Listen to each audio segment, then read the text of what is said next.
کہ میں آیا نہیں ہوں، میں بھیجا گیا ہوں، اور جس نے بھیجا ہے اس کی بات میں نے عارف علوی صاحب کے گوش گزار کر دی ہے، اور یہاں سے جو بات سنی ہے وہ میں جا کر جنہوں نے مجھے بھیجا ہے ان کو جا کے بتا دیں گے کہ جناب عارف علوی صاحب نے کیا جواب دیا ہے۔ اس کا مطلب یہ ہے کہ کسی نہ کسی طریقے سے پیغام رسانی ہو رہی تھی، اور محمد علی دورانی صاحب اس کھیل کے اندر کسی نہ کسی لیول کے اوپر شریک تھے، انہوں نے اسی بات کا تاثر دینے کی کوشش کی۔ اب محمد علی دورانی صاحب پھر ایکٹیو ہوئے ہیں۔ محمد علی دورانی صاحب نے جرنلسٹوں کے ساتھ گفتگو کی، اور اس گفتگو میں محمد علی دورانی صاحب نے ایک جانب تو اس بات کا اظہار کیا ہے بڑے ہی کھلے بندوں میں، اور ان کا یہ کہنا تھا کہ جناب پاکستان تحریک انصاف کی قیادت ٹکراؤ نہیں، مصالحت چاہتی ہے، اور جن جن لوگوں کے ساتھ ان کی بات ہوئی ہے ہر سطح پر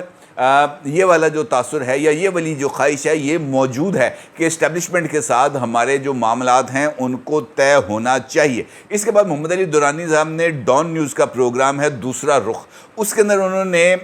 جو اینکر پرسن ہے نادر گرامانی صاحب ان کے ساتھ بھی گفتگو کی، اور اس میں ان کا یہ کہنا تھا اس گفتگو میں کہ جناب ملاقاتیں ہوئی ہیں، اور ان ملاقاتوں میں ایجنڈا وہی ہے جو عوام کی خواہش ہے۔ میں اس وقت جہاں بھی جاتا ہوں وہاں عوام کی پریشانی دیکھتا ہوں، اور میرا یہ خیال ہے کہ عوام یہی چاہتے ہیں کہ ملک میں ٹکراؤ کی کیفیت کم ہو۔ عوام سمجھتے ہیں کہ ان کی مشکلات میں کمی ہوگی، اور کمی ہونے کا مطلب یہ ہے کہ پاکستان کی سیاست ذرا بہتر انداز میں ہوگی۔ انہوں نے اس بات کا بھی اعتراف کیا کہ عارف علوی صاحب کے ساتھ ان کی ملاقاتیں ہوئی ہیں، اور ان ملاقاتوں میں اس بات کا امکان پیدا ہوا ہے کہ دونوں فریقوں یعنی پاکستان تحریک انصاف اور اسٹیبلشمنٹ کے درمیان جو تعلقات ہیں اس میں بہتری آئے گی۔ اور پھر انہوں نے اس بات کا انکشاف کیا کہ پاکستان کے اداروں اور سیاسی جماعتوں کو ایک ٹریک ٹو ڈائلاگ شروع کرنے کی ضرورت ہے، اور اس ڈائلاگ کی خوبصورتی یہ ہے کہ اسے عوام کے سامنے نہیں لایا جائے گا بلکہ اس کے نتائج سامنے آئیں گے۔ موجودہ صورتحال کا تقاضا ہے کہ فوری طور پر ٹریک ٹو ڈائلاگ کا آغاز کیا جائے۔ محمد علی دورانی صاحب نے آفیشلی اس بات کو یا اس پرپوزل کو لانچ کر دیا ہے کہ جناب اسٹیبلشمنٹ، پاکستان تحریک انصاف، حکومت یا پاکستان مسلم لیگ نون، ان سب کے درمیان کسی نہ کسی لیول پر انگیجمنٹ شروع ہونی چاہیے۔ یہ ان کا خیال ہے کہ ایسا ہونا چاہیے، اور شاید انہوں نے جو کرٹن ریزر کیا ہے یہ شاید اس وجہ سے ہوا ہے کہ کسی نہ کسی لیول پر یہ ملاقاتیں شروع ہو رہی تھیں۔ اگر آپ کو یاد ہو تو 2 دن پہلے میں نے ایک ویڈیو میں آپ کو اس بات کا تھوڑا سا ہلکا سا 1-2 جملوں کے اندر ذکر کیا تھا، اور اس کے اندر میں نے آپ کو بتایا تھا کہ جیل میں، اٹک جیل میں قیدی نمبر 804 کے ساتھ کچھ لوگوں کی 3 گھنٹے طویل ملاقات ہوئی ہے۔ اس کا مطلب یہ ہے کہ کسی نہ کسی لیول پر عمران خان صاحب کو انگیج کرنے کے حوالے سے کوششیں جاری تھیں، لیکن وہ کوششیں ناکام ہوئیں۔ کیوں؟ یہ ایک امپورٹنٹ ایسپیکٹ ہے، اس کا بھی جائزہ لینا بہت ہی زیادہ ضروری ہے۔ اب اگر آپ عمران خان صاحب کی پوزیشن دیکھیں تو عمران خان صاحب اس وقت ان کا جو میرا خیال ہے کہ واحد مطمع نظر ہے وہ اس کے علاوہ اور کچھ نہیں ہے کہ ان کو جیل سے نکالا جائے، ان کے خلاف مقدمات ختم کیے جائیں، اور ان کو سیاست کے اندر دوبارہ نواز شریف کا مقابلہ کرنے کے لیے میدان میں اتارا جائے۔ اور اس کے لیے ان کو یہ نہیں کہ ان کو لوگوں کی سپورٹ چاہیے، ان کو ایک مرتبہ پھر اسٹیبلشمنٹ کی سپورٹ چاہیے۔ یہی وہ نقطہ ہے جس کے اوپر وہ پچھلے سال اپریل سے لے کر اب تک توگ و دو کر رہے ہیں، لیکن وہ سہولت اب ان کو میسر نہیں آ رہی۔ یہ جو ریسنٹ رابطے ہوئے، ان رابطوں میں عمران خان صاحب کو پیشکش کی گئی تھی کہ جناب آپ جو ہے ماضی کی طرح جیسا پہلے بھی یہ فارمولہ آیا تھا -1 ہو جائیں، آپ کچھ عرصے کے لیے خاموش ہو جائیں، پس پردہ چلے جائیں، پارٹی کی قیادت چودھری پرویز الہی صاحب کو سونپ دیں یا شاہ محمود قریشی صاحب کو سونپ دیں، اور اس کے بعد آپ جو ہے سہولت کریں، آپ کو اڈیالہ جیل کے اندر VIP روم دے دیا جائے گا، اور اگر آپ جانا چاہیں تو آپ کو ملک سے باہر بھی بھجوانے کے اقدامات کیے جا سکتے ہیں، لیکن اس کے لیے شرط ہے کہ آپ نے کم از کم اگلے 3 سال پاکستان واپس نہیں آنا۔ اس طرح کی ان کو کچھ آپشنز دی گئیں جن کو عمران خان صاحب نے مسترد کر دیا۔ اور کل وزیر اعظم جناب انوار اللہ کاکڑ صاحب کا بھی ایک بیان سامنے آیا تھا، اور اس بیان میں انوار اللہ کاکڑ صاحب نے جس وقت لندن کے اندر جو لندن آئی کا ان کے بچے وزٹ کر رہے تھے، اس وقت ہی شاید انہوں نے اس طرح کی گفتگو کی ہوگی۔ ان کا یہ کہنا تھا کہ PTI کے بغیر اور عمران خان کے بغیر الیکشن ہو بھی سکتے ہیں، فیئر بھی ہو سکتے ہیں، کریڈیبل بھی ہو سکتے ہیں، اور ان الیکشنز کے ذریعے پاکستان کے اندر دیرپا جو سٹیبلٹی ہے وہ بھی آ سکتی ہے. اور اس بات کا جواب، ان دونوں چیزوں کا جواب عمران خان صاحب کی طرف سے ان کی پارٹی کے سپوکس پرسنس کی طرف سے سامنے آیا، جنہوں نے ان دونوں باتوں کو یکسر مسترد کر دیا. انہوں نے کہہ دیا بڑے واضح انداز میں کہ جناب -1 ہوگا، اور نہ ہی وہ جو ہے اس بات پر کوئی کمپرومائز کریں گے کہ ان کی پارٹی کو مائنس کیا جائے. نہ وہ خود مائنس ہوں گے، نہ ان کی پارٹی مائنس ہوگی. پاکستان تحریک انصاف کے ترجمان کی طرف سے جو سٹیٹمنٹ سامنے آئی ہے، اس سٹیٹمنٹ میں واضح طور پر اس بات کا ذکر کیا گیا ہے کہ عمران خان کے بغیر ہونے والے کسی بھی انتخاب کو یا کسی بھی الیکشن کو قبول نہیں کیا جائے گا، اور ان الیکشنز کو غیر آئینی تصور کیا جائے گا. یعنی عمران خان صاحب اگر ہوں گے تب الیکشن جو ہیں وہ آئینی ہوں گے، ادروائز وہ الیکشن غیر قانونی ہوں گے. اور ان کا یہ کہنا ہے کہ پاکستان میں 70% عوام کی نمائندگی یا 70% عوام کی کیا کہتے ہیں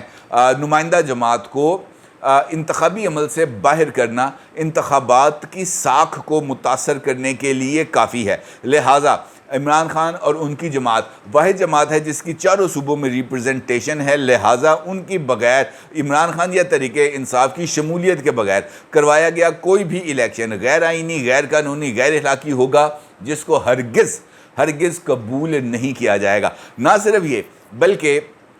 اس کے ساتھ ساتھ ایک اور کام کیا گیا ہے. ایک پٹیشن ہے جو سپریم کورٹ آف پاکستان میں دائر کر دی گئی ہے. یہ والی پٹیشن کا تعلق عمران خان صاحب سے قطعی نہیں ہے، کیونکہ یہ جو پٹیشن دائر کی گئی ہے، جیسے ہی میں اس پٹیشنر کا نام آپ کے سامنے لوں گا آپ کو پتہ چل جائے گا کہ جناب یہ کون سی کھچڑی چل رہی ہے، جس سے ان ڈاٹس کو کنیکٹ کرنا اور نتیجہ عکس کرنا بہت ہی زیادہ آسان ہو جائے گا. آفر دی گئی عمران خان صاحب کو مائنس ہونے کی، عمران خان صاحب نے مائنس ہونے سے انکار کر دیا، اور عمران خان نے اگلے لیول پر جا کر اس بات کا اعلان کر دیا کہ جناب میرے بغیر الیکشن ہوں گے تو ہم اس کو قبول نہیں کریں گے. کیا کریں گے اس کے بعد؟ یقینی طور پر عمران خان صاحب کا موقف یہ ہوگا کہ ہم پروٹیسٹ کریں گے، ہم میدان میں آئیں گے، احتجاج کریں گے، اور اس احتجاج کے نتیجے میں یہ جو عدم استحکام ہے یہ برقرار رہے گا. اور اس وقت عدم استحکام اسٹیبلشمنٹ کی کسی بھی صورت ضرورت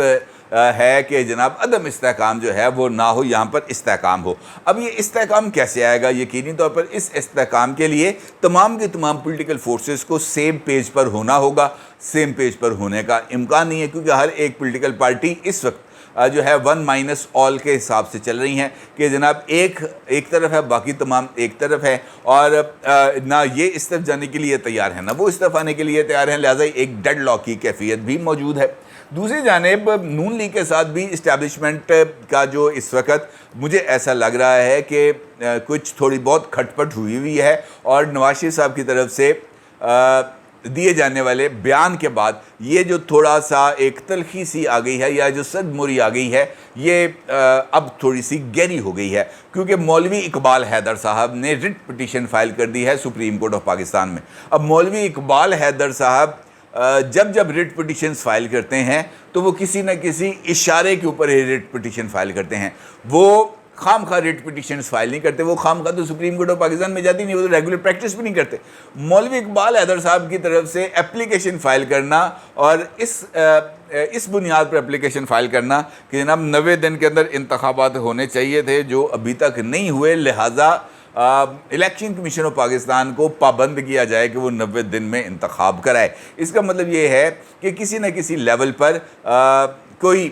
اور گیم چل رہی ہے، یا شاید اس ایک ریٹ پٹیشن کے چکر میں مسلم لیگ نون کو دوبارہ کینڈے میں لانے کے لیے، کٹ ٹو سائز کرنے کے لیے، ان کے لب و لہجوں کو نرم کرنے کے لیے، یا ان کی طرف سے جنرل باجوہ اور جنرل فیض کے احتساب کے مطالبے کو وڈرا کرنے کے لیے شاید یہ ریٹ پٹیشن فائل کی گئی ہے. ریٹ پٹیشن جیسے بھی فائل کی گئی ہو، ان کے حق میں کی گئی ہو، ان کو دباؤ میں لانے کے لیے کی گئی ہو، ان کو منظر سے ہٹانے کے لیے کی گئی ہو، جس وجہ سے مرضی کی گئی ہو، اس وقت کا جو سینیریو ہے وہ ذرا تھوڑا سا ایک نیا رخ اختیار کرتا چلا جا رہا ہے. عمران خان صاحب اور اسٹیبلشمنٹ دونوں اس وقت صلح کے اوپر تیار نہیں ہیں، اور عمران خان صاحب کی طرف سے مزید سخت موقف اختیار کر لینا اور انتخابات کے نتائج کو قبول نہ کرنے کا اعلان کرنا، اور خاص طور پر اس مصالحت کار جس کے ساتھ محمد علی دورانی صاحب رابطہ کر رہے تھے، یعنی عارف علوی صاحب، ان کو ایک مرتبہ پھر دھتکار دینا، ان کو ایک مرتبہ پھر دھول چٹا دینا، ان کو ایک مرتبہ پھر اسٹیبلشمنٹ اور دیگر سیاسی قوتوں کے سامنے irrelevant قرار دینا عمران خان صاحب کی طرف سے ایک ایسی موو ہے جو اس بات کی طرف اشارہ کر رہی ہے کہ عمران خان صاحب اس وقت کسی پر بھی بھروسہ کرنے کے لیے تیار نہیں ہے، اور وہ کسی بھی صورت انتخابات کا انعقاد اپنے بغیر ہونا قبول نہیں کریں گے۔ اس کا مطلب یہ ہے کہ یہ جو انرسٹ ہے شاید یہ کچھ آگے بڑھے، اور اس کا مطلب یہ بھی ہے کہ یہ جو خلیج ہے اسٹیبلشمنٹ عمران خان کے درمیان یہ بھی آگے بڑھے، اور اگر ایسا ہے تو پھر یہ پاکستان کے لیے، میرے اور آپ کے لیے کوئی اچھی علامت نہیں ہے۔ اپنی رائے کو ضرور اظہار کیجیے گا۔ آپ کو بہت شکریہ۔ اللہ حافظ۔